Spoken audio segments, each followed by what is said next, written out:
तो आइए बच्चों, आज हम 7 चैप्टर 7 अध्याय का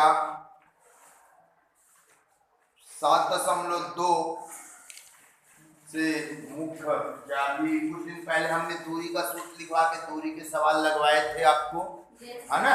आज जो है 7.2 विभाजन सूत्र का उपयोग करके सवाल लगाना सीखेंगे। कौन से सूत्र? विभाजन सूत्र। प्रश्न कैसे आएगा थोड़ा समझेंगे। यह प्रश्न उदाहरण नंबर 6 का है। प्रश्न है, उस बिंदु के निर्देशांक ज्ञात कीजिए जो बिंदुओं 4, -3 और 8, 5 को जोड़ने वाले रेखाखंड को आंतरिक रूप से 3:1 के अनुपात में विभाजित करता है। बहुत ही अच्छा प्रश्न है, ध्यान देंगे। क्या है? उस बिंदु के निर्देशांक ज्ञात करना है जो बिंदु 4, -3 और 8, 5 को जोड़ने वाले रेखाखंड को आंतरिक रूप से 3:1 के अनुपात में विभाजित करता। प्रश्न सबको मिल गया? अब ध्यान देखेंगे। सर्वप्रथम हम इसके लिए सूत्र याद करेंगे। ध्यान देंगे, विभाजन सूत्र।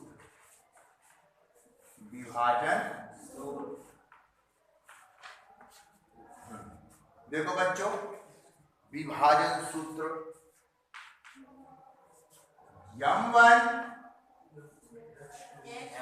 x बराबर m1 x2 plus m2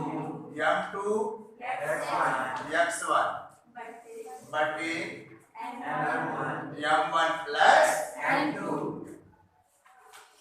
x के लिए x निर्देशांक ज्ञात करने के लिए विभाजन सूत्र और y निर्देशांक ज्ञात करने के लिए ध्यान देंगे। m1 वही पूरा, अब यहाँ y के निर्देशांक ज्ञात करना है, तो यहाँ पे y2 plus m2 y1 m1 plus ये विभाजन सूत्र है। इस सूत्र की सहायता से हम क्या ज्ञात कर सकते हैं? निर्देशांक। क्या ज्ञात कर सकते हैं? निर्देशांक। ये x का निर्देशांक के लिए y के निर्देशांक, मतलब हम x और y ज्ञात कर सकते हैं। बच्चों कह रहा है उस बिंदु के निर्देशांक ज्ञात करना जो बिंदु 4, -3 और 8, 5 को जोड़ने वाले रेखाखंड को आंतरिक रूप से 3, मतलब क्या है? एक रेखाखंड है ना। अब उसका एक मान लो, एक यहाँ पे दिया है a, यहाँ पे दिया है b, और a का निर्देशांक मान लो क्या दिया है? 4 और -3। थोड़ा सुनते जाना है, 4 और -3 a का निर्देश। अब b का क्या है? 8 और 5 है। 8 और 5 दिया है बच्चों। अब जो है उदाहरण नंबर 6 का है ये प्रश्न, है ना। उदाहरण नंबर 6 का है 4, -3 और 8 और 5। वो रेखाखंड को क्या करता? 3:1 में विभाजित करता। मतलब ये रेखा जो काट रही है वो 3:1 में, 3:1। तो जो ये बिंदु जहां पे काट रहा है उसका निर्देशांक x और y होता है। यही x y का मान ज्ञात करना है। ये जो निर्देशांक होता है x y, उसी x y का हमको क्या करना है? मान ज्ञात करना है। समझ में आया? तो उसी के लिए अब ध्यान देंगे, हमारा जो निर्देशांक दिए हुए हैं एक बार और,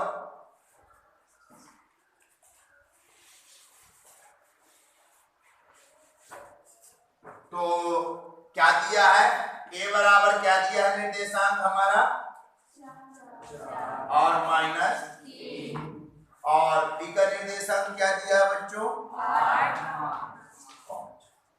इसका मतलब जैसे हमने दूरी के सूत्र में बताया था ना, ये आपका क्या कहलाता है, x1, और ये किसका, y1, यह x2 का मान और यह इस रूप में लिखा रहता है x1 y1 और x2 y2। जो निर्देशांक रहते हैं वो इस रूप में रहते हैं। तो सुनो ना बच्चों, x1 की जगह क्या लिखा है, x1 का मान हो गया, समझ में आया। y1 की जगह क्या लिखा, y1 का मान आ गया -3। किसी को कोई समस्या नहीं है। अब ये होता है x2 का निर्देशांक और यह होता है y2 का निर्देशांक। तो x2 का निर्देशांक तो 8 और यहाँ y2 का क्या है 5, तो y2 का हो जाएगा मान, तो y2 का मान हो गया हमारा 5। इतना किसके समझ में नहीं आया। अब 3:1 में मतलब हमारा m1 का मान 3 और m2 का मान, m1 और m2 का मान, m1 का मान 3, m2 का मान 3। समझ में आया। आप चाहो तो एक चित्र नहीं भी बनाओगे तो चल जाएगा। एक चित्र मैंने समझाने के लिए आपको बनाया है ना। और इसके लिए सूत्र लगाएंगे। हमारा दिया था x बराबर m1 x2 plus m2 x1।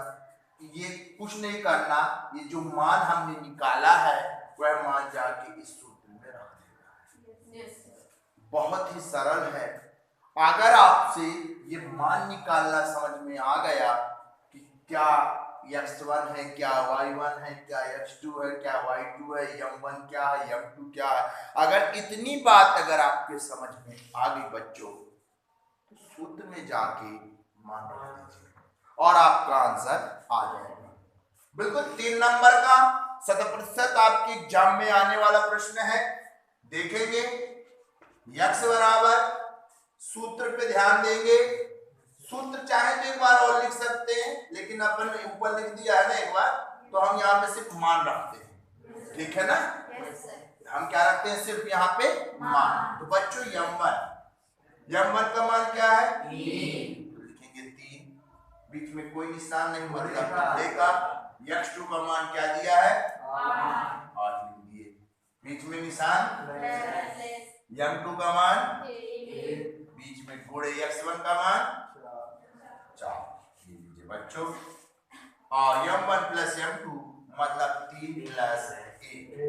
हल हो गया 3 अट्ठे 24 प्लस 4 एकम 4 और 3 और 1 4 और 24 और 4 क्या होता है 28 बटे 4। भाग दीजिए 4 सत्ते कितने बार में 7। आपका x का मान आ गया 7, आंसर आ गया। हमारा x का मान आ गया 7, आंसर आ गया। इसी तरह हम y का मान भी निकाल लेंगे। y की निर्देशांक की ओर ध्यान देंगे। सूत्र क्या है m1 बच्चों फिर से वही मान में आ जाओ। m1 का मान क्या है 3। आप यहाँ था y2, तो y2 का मान क्या था 5 प्लस बच्चों m2 m2 का मान 1 गुणे y2 का मान y2 का की y1 वेरी गुड। y1 का बहुत अच्छा बच्चों, y1 का मान 3 हमने मान रखा और m1 प्लस m2 यानी 3 प्लस 1। समझ में आया बच्चों। हल हो गया आपका 3 बच्चे 15, तो ये आ गए बच्चों 15 और यहाँ पे माइनस है ना और ये प्लस है, तो प्लस और माइनस क्या होता है बहुत अच्छा बच्चों, लिख दिया माइनस और 3 एकम 3 हो गया और नीचे 2। तो 15 में से 3 को क्या करोगे? क्या आएगा? 12/2। नीचे बहुत अच्छा। हाँ, 2, 3 और 1 क्या हो जाएगा? 4। बहुत अच्छा बच्चों, वेरी गुड। 4 और 4 एकदम 4, 4 की आई आपका उत्तर 3 आ जाएगा। बहुत ही अच्छा। मैंने इसलिए यहाँ पे देखा था कि आप लोगों का ध्यान बोर्ड में है कि नहीं। आप लोगों का ध्यान बोर्ड में है कि नहीं? आपने गलती पकड़ी, इसका मतलब आपका ध्यान बोर्ड में है। ठीक है ना? तो समझ में आया? बड़ी सावधानी से करेंगे। अगर हम मान निकालना सीख गए यहाँ से, तो मान रखना कोई बड़ी बात नहीं है। मान निकालने के लिए कुछ नहीं, ए और बी के जो निर्देशांक दिए रहते हैं उसमें एक का मान होता है x1 और एक होता है y1, और नीचे वाले में x2 और होता है y2, और जो अनुपात के रूप में लिखे रहते हैं वो m1 और m2 का मान होता है। बच्चों समझ में आया? Yes, sir. और आपका जो जो निर्देशांक x और y का मान आ जाएगा, x का निर्देशांक जैसे कि 7 आया है, y का 3 आया है, तो 7 और 3 आपका आंसर हो जाएगा। समझ में आया कि नहीं? बोलिए समझ में आया कि नहीं? तो हमारा जो है आंसर आ जाएगा 7 और 3। इस प्रकार हम सभी प्रश्नों को हल कर सकते हैं। ठीक है? Yes, sir. Okay, good.